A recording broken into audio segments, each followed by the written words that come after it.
बिस्मिल्लाहिर्रहमानिर्रहीम। अस्सलाम वालेकुम। Welcome to math art cloud.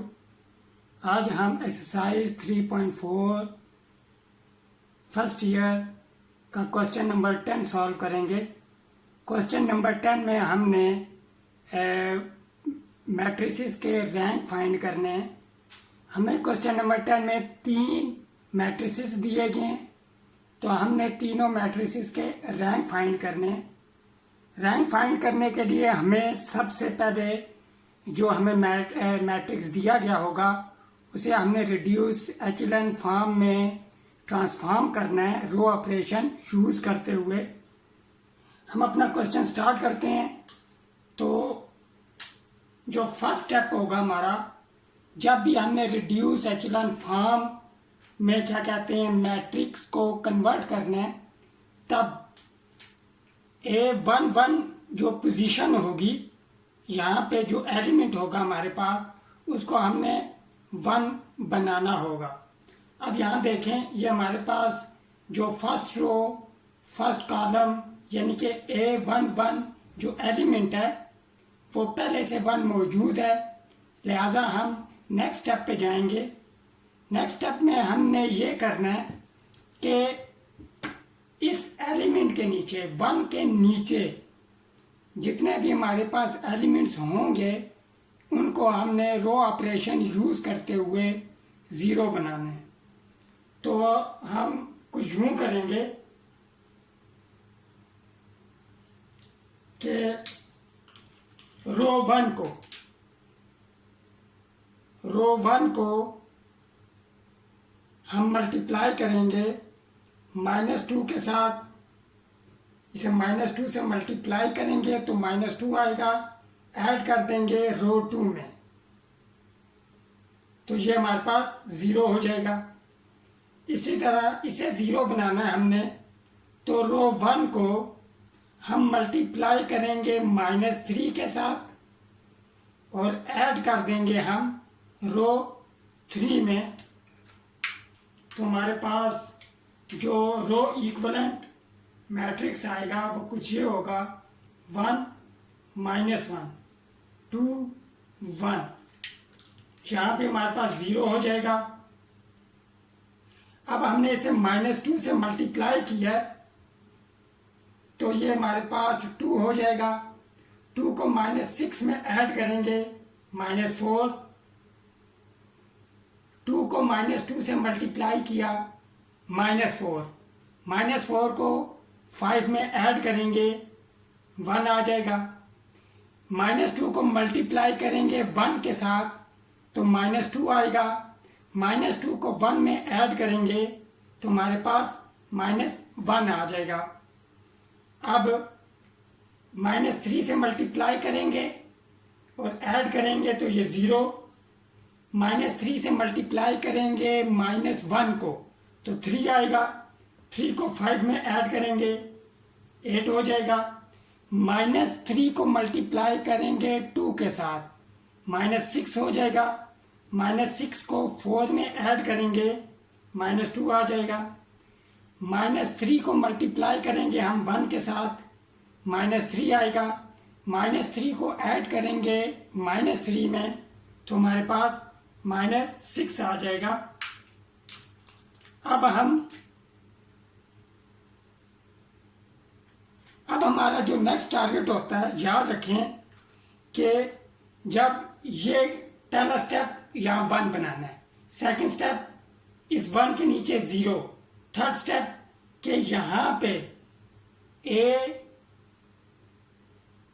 A22 यहाँ पे जो एंट्री है वो भी 1 होनी चाहिए। अगर यहाँ पे 0 हो तो हमें नेक्स्ट जो एलिमेंट होता है वहाँ पे 1 बनाना होता है, लेकिन जैसा कि यहाँ पे -4 है तो हमें इसे 1 बनाना होगा। 1 बनाने के लिए हम ये करेंगे कि रो 2 को हम मल्टीप्लाई करेंगे -1/4 से। रो 2 को मल्टीप्लाई करेंगे हम -1/4 से, तो रो 2 हमारे पास हो जाएगी 0, यहाँ पे 1 आ जाएगा। यहाँ पे हमारे पास -1/4 और यहाँ पे हमारे पास 1/4 आ जाएगा। रो 1 और रो 3 जो है वो सेम ही रहेंगी। 1 -1 2 1 और रो 3 0 8 -2 -6। ये हमारे पास रो इक्विवेलेंट मैट्रिक्स आ गया। अब हमने 1 यहाँ पे आ गया। अब इस 1 के ऊपर भी 0 बनाना होगा जो एलिमेंट है, और इस 1 के नीचे जो एलिमेंट है उसे भी हमें 0 बनाना होगा। तो यहाँ जो हम रो ऑपरेशन करेंगे तो हम यूज़ करेंगे कि रो 2 को मल्टीप्लाई करेंगे हम 1 के साथ और ऐड कर देंगे हम रो 1 में। इसी तरह रो 2 को ऐड करेंगे हम मल्टीप्लाई करेंगे हम -8 से और ऐड कर देंगे रो 3 में। तो हमारे पास जो रो इक्विवेलेंट मैट्रिक्स आएगा, पहले हम रो 2 को लिख लेते हैं। एज इट इज आ जाएगी 0 1 -1/4 एंड 1/4। क्योंकि ये 0 है तो इसके ऊपर और नीचे वाली जो टर्म है एलिमेंट्स हैं उनको फर्क नहीं पड़ेगा, ये 1 0 ही आ जाएगा। अब हम रो 2 को 1 से मल्टीप्लाई करके इसमें ऐड करेंगे तो ये 0 हो जाएगा।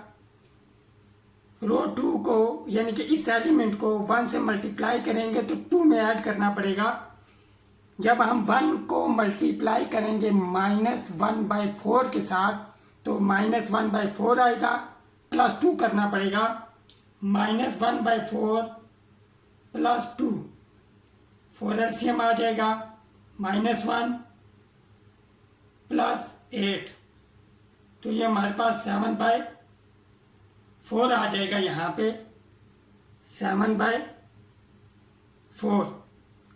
अब यहाँ पे 1 को मल्टीप्लाई करेंगे 1/4 के साथ तो 1/4 आएगा, प्लस कर देंगे 1 में तो ये हो जाएगा +1।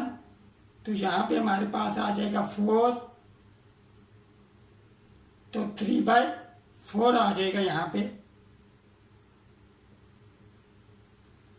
अब रो 2 को हमने -8 से मल्टीप्लाई किया, ऐड किया रो 3 में तो ये 0। इसे जब हम -8 से मल्टीप्लाई करेंगे, -1/4 को मल्टीप्लाई करेंगे -8 के साथ, 4 2 8 माइनस माइनस प्लस हो जाएगा 2 और ये -2 जब ऐड होंगे तो हमारे पास 0 आ जाएगा। इसी तरह हमने मल्टीप्लाई करना है -8 को 1/4 के साथ, तो हमारे पास इस केस में -2 आएगा। तो यहाँ पे -2 प्लस -6 तो -8 आ जाएगा हमारे पास।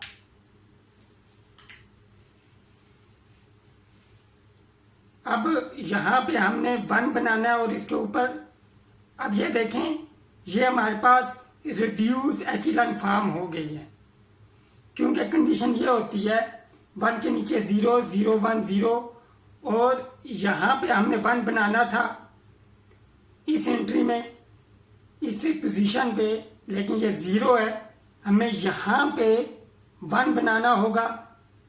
जब हम 1 बनाएंगे तो ऊपर हमें 0 बनाने पड़ेंगे, तो ये नंबर 0 नहीं हो सकता हमारे पास, तो ये रिड्यूस एचिलन फॉर्म है। अगर आप यहाँ पे 1 बना के ऊपर 0 कर दें तो उससे कोई फ़र्क नहीं पड़ेगा रैंक पे। तो अगर आप देखें इस मैट्रिक्स में नंबर ऑफ नॉन ज़ीरो रोज, यानी कि पहली रो को देखें, ये नॉन ज़ीरो रो है। ज़ीरो रो वो होती है जिसमें तमाम एलिमेंट 0 हों। अब ये भी नॉन ज़ीरो रो, ये भी नॉन ज़ीरो रो और ये भी एक नॉन ज़ीरो रो है। लिहाजा हमारे पास जो रैंक होगा मैट्रिक्स का, rank of given matrix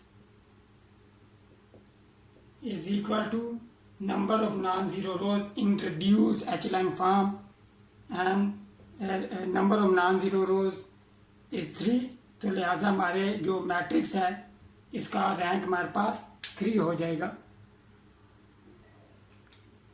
book में जो डेफिनेशन दी गई है रिड्यूस्ड एचेलॉन फॉर्म की, तो वहाँ पे कहा गया कि किसी भी रो में फर्स्ट नॉन ज़ीरो एंट्री 1 होनी चाहिए। यानी कि ये रो है हमारे पास, यहाँ पे फर्स्ट नॉन ज़ीरो एंट्री -8 है, तो डेफिनेशन के मुताबिक यहाँ पे 1 होनी चाहिए।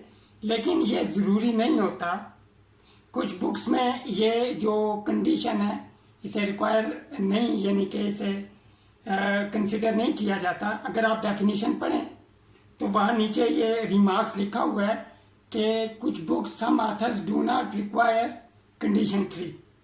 अगर आप नेक्स्ट स्टेप करना भी चाहें, यहाँ पे 1 बनाएं, रो 3 को -1/8 से आप मल्टीप्लाई करें, फिर आप ऊपर 0 बना दें, तो रैंक पे कोई फ़र्क नहीं पड़ेगा। अगर आप खुद करना चाहें तो ज़रूर करें। अब हम क्वेश्चन नंबर 2 स्टार्ट करते हैं। क्वेश्चन नंबर जो 10 का सेकंड पार्ट है उसे हम स्टार्ट करते हैं।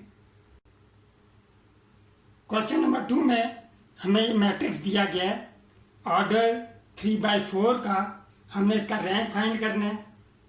फर्स्ट स्टेप ये है कि यहाँ पे A11 जो हमारे पास एंट्री होगी वो हमारे पास 1 होनी चाहिए, और आप देख सकते हैं ये ऑलरेडी यहाँ पे 1 मौजूद है। लिहाजा नेक्स्ट स्टेप हम परफॉर्म करेंगे। नेक्स्ट स्टेप ये होगा कि इस 1 के नीचे वाली जो एंट्रीज हैं उनको हम 0 करना है। यहाँ पे 0 करने के लिए हम रो 1 को -2 से मल्टीप्लाई करेंगे और ऐड कर देंगे रो 2 में। यहाँ पे 0 करने के लिए हमें रो 1 को -1 से मल्टीप्लाई करना होगा और ऐड कर देंगे रो 3 में। इसी तरह रो 1 को -3 से मल्टीप्लाई करके हमें रो 4 में ऐड करना होगा। तो हमारे पास first row as it is, और यहाँ पे हमारे पास 0 हो जाएंगे जब हम ये परफॉर्म करेंगे ये ऑपरेशन। अब यहाँ पे हमारे पास जब हम रो 1 को -2 से मल्टीप्लाई करेंगे तो यहाँ पे हमारे पास 8 हो जाएगा, और 8 को जब हम -5 में ऐड करेंगे तो हमारे पास 3 आएगा। -2 को जब -7 से मल्टीप्लाई करेंगे तो हमारे पास 14 आएगा। 14 को जब 1 में ऐड करेंगे तो 15। रो 1 को हमें -1 से मल्टीप्लाई करना है और रो 3 में ऐड करना है। -4 को जब हम -1 से मल्टीप्लाई करेंगे तो हमारे पास 4 आएगा। 4 को जब हम -2 में ऐड करेंगे तो हमारे पास 2 आ जाएगा। -7 को जब हम -1 से मल्टीप्लाई करेंगे तो 7 आ जाएगा। 7 को 3 में ऐड करेंगे तो 10। इसी तरह रो 1 को -3 से मल्टीप्लाई करेंगे, यानी कि -4 को जब हम -3 से मल्टीप्लाई करेंगे 12 आएगा। 12 को हम -7 में ऐड करेंगे तो हमारे पास 5 आ जाएगा। अब -3 को -7 से मल्टीप्लाई करना है तो 21 + 4 25 आ जाएगा। अब हमारा जो नेक्स्ट स्टेप है, हमारे पास जो एंट्री होती है A22 तो उसे हमें 1 करना होगा। तो यहाँ पे 1 बनाने के लिए हम रो 2 को 1/3 से मल्टीप्लाई करेंगे। याद रखें डिवीजन वाला नहीं होता। कुछ स्टूडेंट कहते हैं कि हमें रो 2 को डिवाइड करना है 1/3 से। तो अगर आप डेफिनीशन या मैट्रिक्स के जो ऑपरेशंस हम परफॉर्म कर सकते हैं वहाँ अगर आप देखें तो वहाँ एडिशन और मल्टीप्लिकेशन की बात हो रही होती है, आपको वहाँ डिवीजन और सब्ट्रैक्शन की बात नज़र नहीं आएगी। इसीलिए यहाँ पे अगर आप देखें मैंने कुछ जो हैं टीचर या कुछ ऐसे लिख लेते हैं इस चीज़ को, R1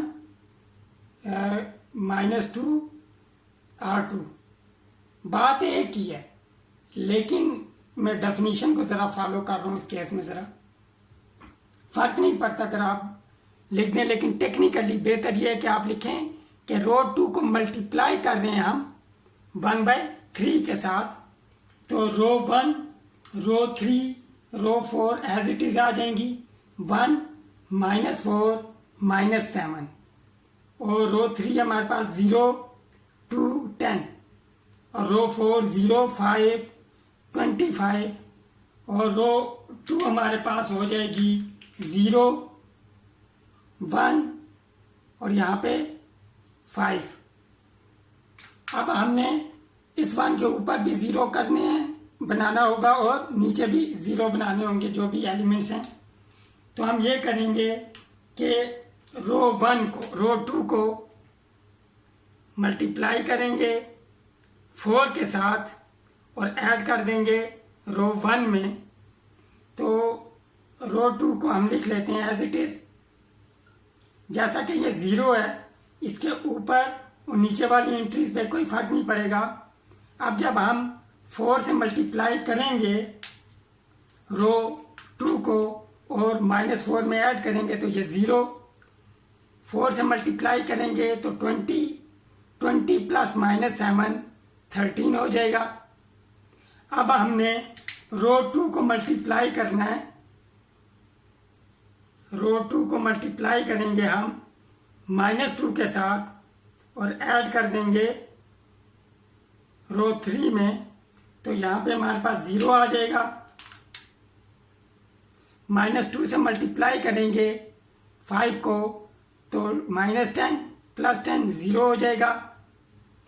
अब हमने रो 2 को मल्टीप्लाई करना है -5 के साथ और ऐड कर देंगे रो 4 में, तो यहाँ पे हमारे पास आ जाएगा 0, -5 + 5 0। यहाँ पे जब मल्टीप्लाई करेंगे -5 के साथ तो -25 + 25 0। अब ये रिड्यूस एचेलॉन फॉर्म आ गई हमारे पास। अब यहाँ पे देखें नंबर ऑफ नॉन ज़ीरो रोज, ये वाली रो जो है ये नॉन ज़ीरो है, ये वाली रो जो है ये भी नॉन ज़ीरो है। रो 3 और रो 4 ज़ीरो रोज हैं क्योंकि इनके तमाम एलिमेंट ज़ीरो हैं। Rank of given matrix is equal to number of non-zero rows in reduced echelon form which is equal to 2। तो लिहाजा इस मैट्रिक्स का रैंक हमारे पास 2 आ गया। अब हम क्वेश्चन नंबर 10 का थर्ड पार्ट करते हैं।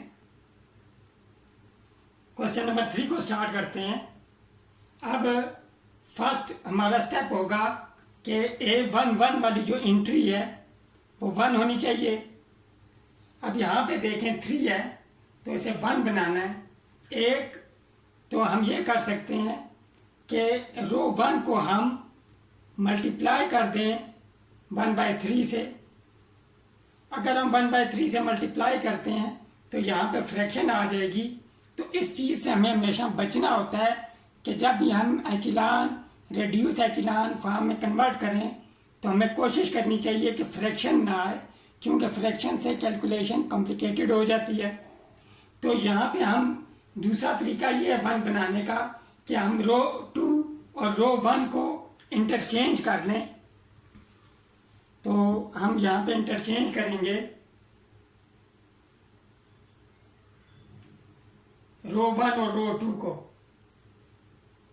तो हमारे पास आ जाएगा 1 2 -1 -3 -2। यहाँ पे रो 1 आएगी 3 -1 3 0 -1। अब रो 3 और रो 4 एज इट इज आ जाएंगे 2 3 4 2 5 2 5 -2 -3 3।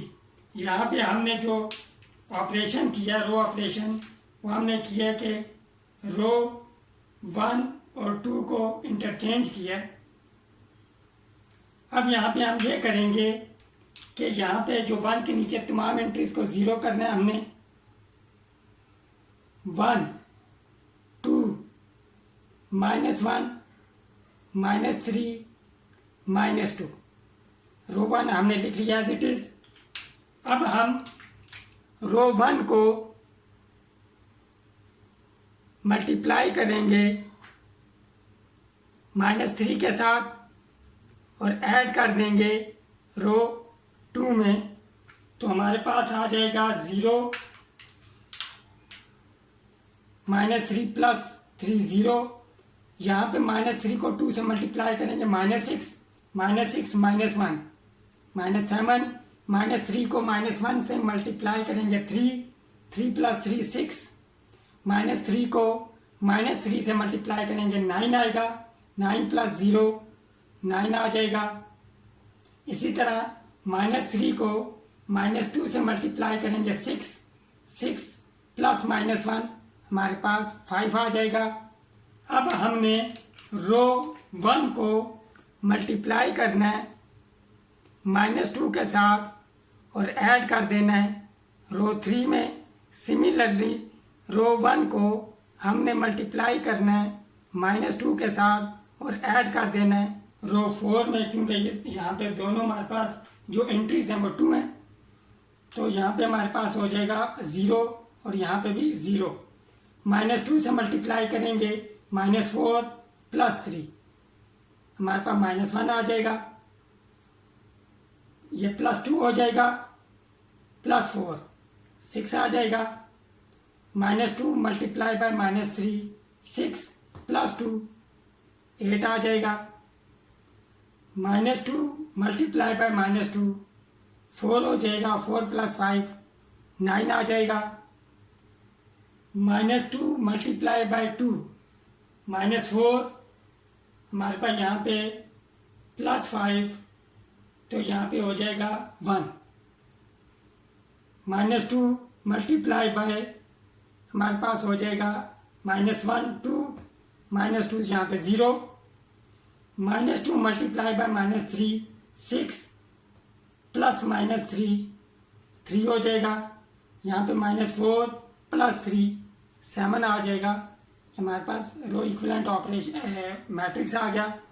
अब यहाँ पे हमने 1 बनाना है, वही काम कि हम -1/7 से मल्टीप्लाई करें, तो बेहतर ये है कि फ्रैक्शन से बचने के लिए हम रो 4 और रो 2 को इंटरचेंज कर लेंगे। First row as it is, यहाँ पे हमारे पास रो 4 आ जाएगी 0 1 0 3 7 और रो 3 एज इट इज आ जाएगी हमारे पास 0 -1 6 8 9 और यहाँ पे हमारे पास रो 2 आ जाएगी 0 -7 6 9 5। यहाँ पे हमने ये किया है कि रो 2 और 4 को इंटरचेंज किया है। ये हमारे पास रो इक्विवेलेंट आ गया।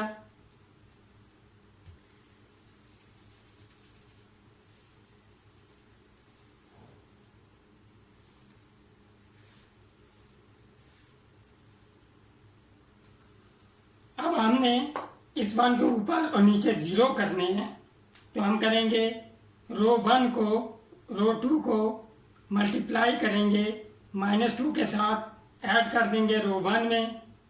रो 2 को मल्टीप्लाई करेंगे 1 के साथ ऐड कर देंगे रो 3 में और इसी तरह रो 2 को मल्टीप्लाई करेंगे 7 के साथ और ऐड कर देंगे रो 4 में। पहले हम रो 2 को एज इट इज लिख लेते हैं। ये हमारे पास आ जाएगा 0 1 0 3 7। जैसा कि यहाँ पे 0 है तो इसीलिए ऊपर और नीचे वाली जो टर्म्स हैं उन पे फर्क नहीं पड़ेगा, तो हमारे पास 1 0 0 आ जाएगा। यहाँ पे भी देखें 0 है तो ऊपर और नीचे वाली टर्म से फर्क नहीं पड़ेगा। -1 6 ऐसे लिख लेते हैं। अब हमने रो 2 को -2 से मल्टीप्लाई करके इसमें ऐड करना है, तो ये 0 -2 से मल्टीप्लाई करेंगे 3 के साथ तो -6 -3 -9 हो जाएगा। यहाँ पे -14 आएगा और -16 हो जाएगा। अब ये भी 0 जब हम 1 से मल्टीप्लाई करके इसमें ऐड करेंगे, यहाँ पे 3 + 8 11 हो जाएगा। यहाँ पे 7 + 9 16 हो जाएगा। और अब हमने 7 से मल्टीप्लाई करके इसमें ऐड करना है, तो ये 0, यहाँ पे 7 3 are 21 21 + 9 हमारे पास आ जाएगा 30। और यहाँ पे 7 से मल्टीप्लाई करेंगे 49 + 5 54 आ जाएगा यहाँ पे। अब हमने यहाँ पे 6 बनाना है, तो फ्रैक्शन से बचने के लिए हम एक काम ये कर सकते हैं। अगर आप रो 4 को देखें, आपको नज़र आ रहा होगा कि ये तीनों एलिमेंट 6 से डिवाइड हो सकते हैं। तो हम रो 4 को 6 से 1/6 से थ्रू आउट मल्टीप्लाई करेंगे। हमारे स्टेप तो बढ़ जाते हैं, लेकिन काफ़ी कॉम्प्लिकेशन से हम बच जाते हैं। इस तरह हम करेंगे रो 4 को 1/6 से multiply. First row as it is, second row as it is, third row as it is, जो फोर्थ रो है वो हमारे पास हो जाएगी 0 0, यहाँ पे 1, यहाँ पे 5 और यहाँ पे 9। अब हमने ये करना है कि रो 4 और रो 3 को इंटरचेंज कर लेना है। रो 1 और रो 2 एज इट इज आ जाएगी।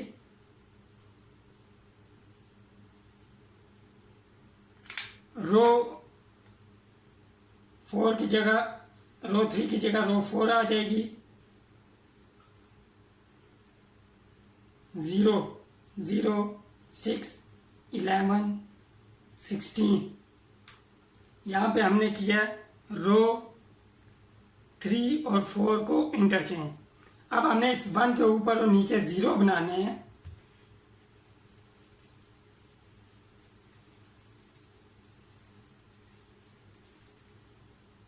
हम देख सकते हैं, पहले तो हम ये वाली एंट्रीज एज इट इज लिख लेते हैं क्योंकि इन पर फर्क नहीं पड़ेगा। और यहाँ पे देखें 1 के ऊपर पहले से 0 मौजूद है रो 2 में, तो रो 2 को हम एज इट इज लिख लेंगे और रो 3 को भी एज इट इज। अब हमने 0 बनाने के लिए यहाँ पे रो 1 में, तो रो 3 को मल्टीप्लाई करेंगे 1 के साथ और ऐड कर देंगे रो 1 में, तो यहाँ पे 0 हो जाएगा।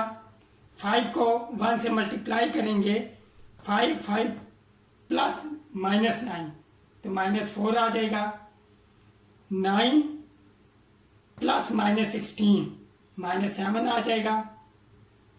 अब हमें यहाँ पे 0 बनाने के लिए हमें -6 से मल्टीप्लाई करना होगा रो 3 को और ऐड कर देंगे रो 4 में, तो यहाँ पे 0 -6 × 5 -30 + 11 -19।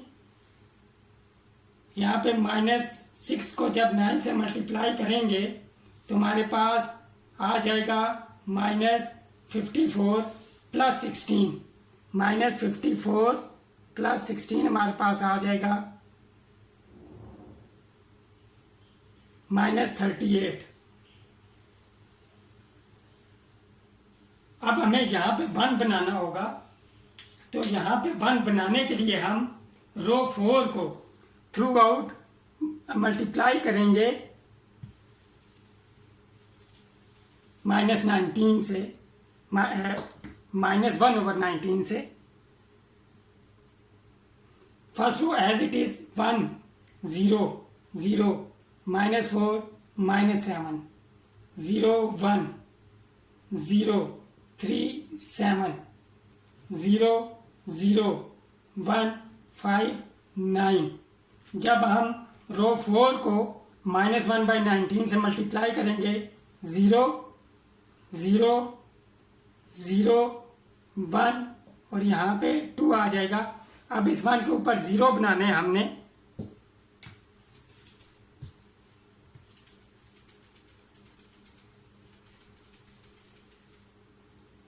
तो हम रो 4 को मल्टीप्लाई करेंगे 4 के साथ और ऐड कर देंगे रो 1 में। पहले तो ये फर्स्ट जो 3 कॉलम है इन्हें एज इट इज लिख लें,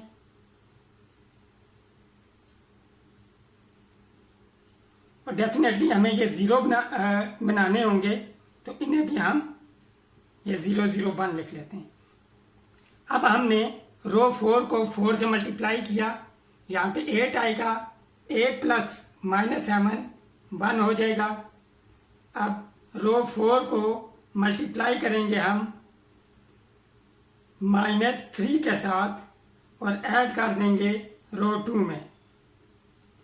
-6 प्लस 7 हमारे पास 1 हो जाएगा।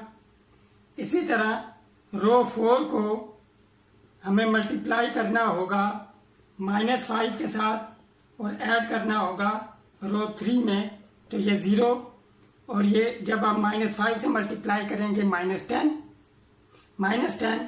प्लस 9 हमारे पास हो जाएगा, यहाँ पे 2 आएगा, -1। ये हमारी रिड्यूस एचेलॉन फॉर्म आ गई, क्योंकि अगर यहाँ 1 बनाने की ज़रूरत नहीं है, 1 तो अगली नेक्स्ट हमें अगर A55 वाली जो एंट्री थी वहाँ पे 1 बनाना था, जो कि हमारे पास 5th रो मौजूद नहीं है। ये हमारे पास रिड्यूस एचेलॉन फॉर्म आ गई है, और इस रिड्यूस एचेलॉन फॉर्म में हम देख सकते हैं नंबर ऑफ नॉन ज़ीरो रोज जो हैं वो हमारे पास 1 2 3 4 रोज हैं, तो लिहाजा रैंक ऑफ गिवन मैट्रिक्स हमारे पास हो जाएगा, rank of given matrix is equal to 4। मुझे उम्मीद है क्वेश्चन नंबर 10 आपको समझ आ गया होगा।